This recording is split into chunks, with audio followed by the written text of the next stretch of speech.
Milliy gvardiya tizimidagi harbiy qismlarda vatanga qasamyod tadbirlari o'tkazildi. Bu nafaqat harbiy an'analarni davom ettirish, balki xalq va armiya o'rtasidagi o'zaro ishonch hamda hamjihatlikni mustahkamlash marosimi demakdir. Men Abdumutallib Oyatullo Alisher o'g'li O'zbekiston Respublikasi Qurolli Kuchlari safiga kirar ekanman. Mazkur qasamyod tadbirlari milliy tariximiz, davlatchiligimiz va ma'naviy qadriyatlarimizga chuqur hurmat ruhida o'tkazilgani bilan alohida ahamiyat kasb etdi. Ayniqsa ajdodlarimiz ruhi mujassam bo'lgan tarixiy obidalar va ulug' bobolarimiz haykallari poyida turib qasamyod qabul qilish marosimi yosh askarlar qalbida beqiyos tuyg'ularni uyg'otdi.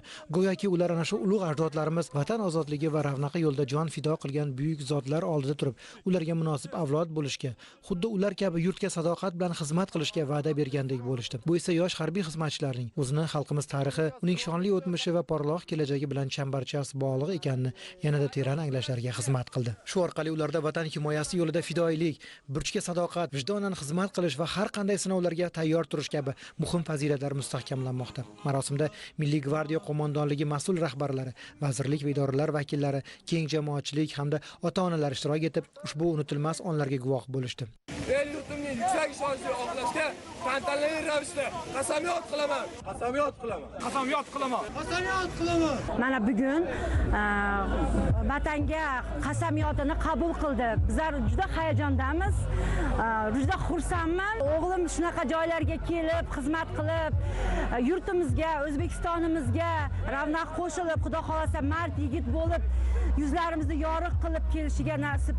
Hamma mardlar, o'g'lonlar qatorida yurishini tilakdoshiman. Mazkur tadbirlar nafaqat harbiy an'analarni davom ettirish, balki xalq va armiya o'rtasidagi o'zaro ishonch va hamjihatlikni mustahkamlashga xizmat qiladi desak, mubolag'a bo'lmaydi. Muddatli harbiy xizmatchilar qasamyod qabul qilgandan so'ng ularga Temur tuzuklari va O'zbekiston tarixi kitoblari tantanali ravishda topshirildi.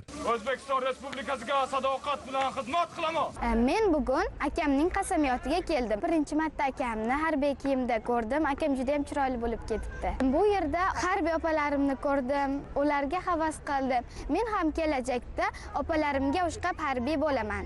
Joriy yildan boshlab askarlar 1 yillik xizmat davomida kasb o'rganib, hunar egasiga aylanish imkoniga ega bo'ldi.